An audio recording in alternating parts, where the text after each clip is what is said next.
Okay, hi guys, this is Kuya Ben Crypto. So, quick update lang tayo sa mga TA natin kay BTC, kay Pi, tsaka kay ETH. So, currently si Bitcoin, so yung market nasa 103.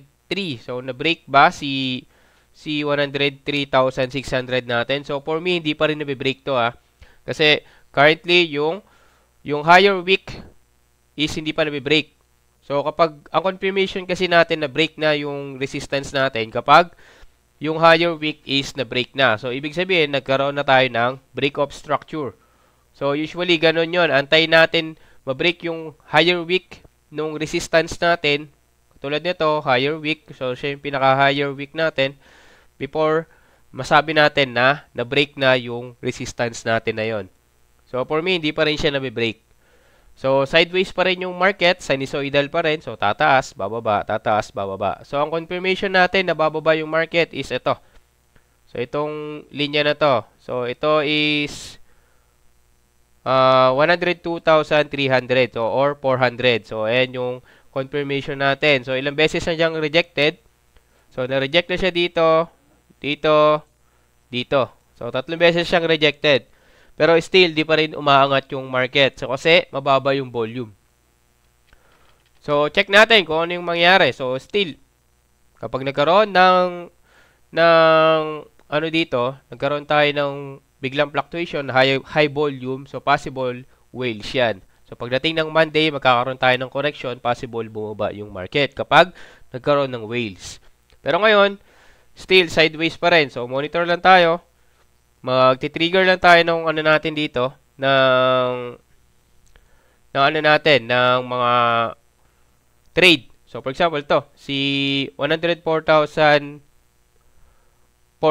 So, ito yung higher wick ko for me. So, nag-adjust na ako dito ng kaunti. Pero dito sa support ko, so, still, si 101,250 ang support natin. Kasi, dito yung last na order block. So, still, hindi pa rin siya nabe-break.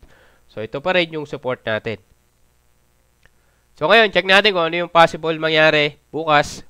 So, possible bukas, sideways pa rin yan Dire-diretso. Magko-consolidation lang yan. So, check natin kung merong biglang fluctuation. Pero, for me, ano lang, scalp lang, pakonti-konti. Pero, dapat, ano lang, barya-barya lang tayo. Barya-barya lang, lalo na sa scalping. Okay? So, next, ETH.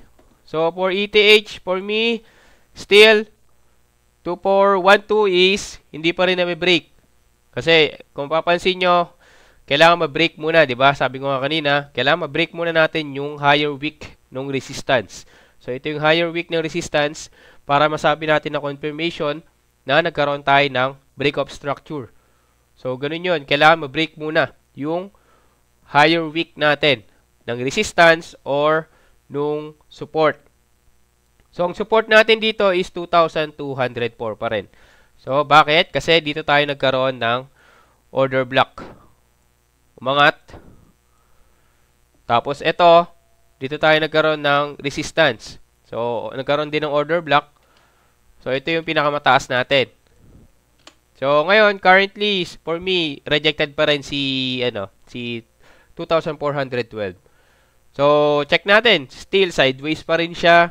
Mababa yung volume. So, pwede tayo mag-scalp, but, ayun nga, barya-barya lang. Barya-barya lang tayo. Next, si Pi. Kay Pi naman.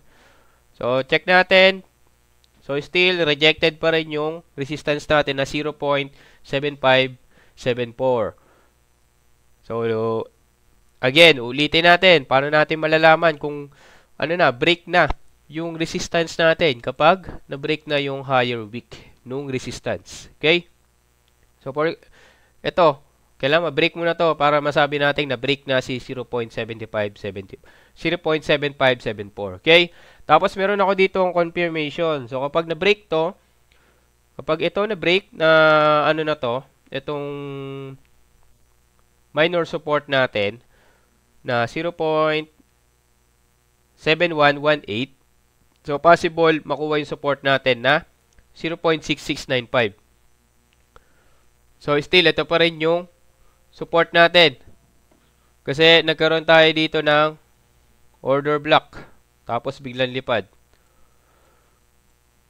So, check natin kung ano yung possible mangyari dito kay Pi. Pero currently, nagsa-sideways lang din siya, consolidation lang. Okay?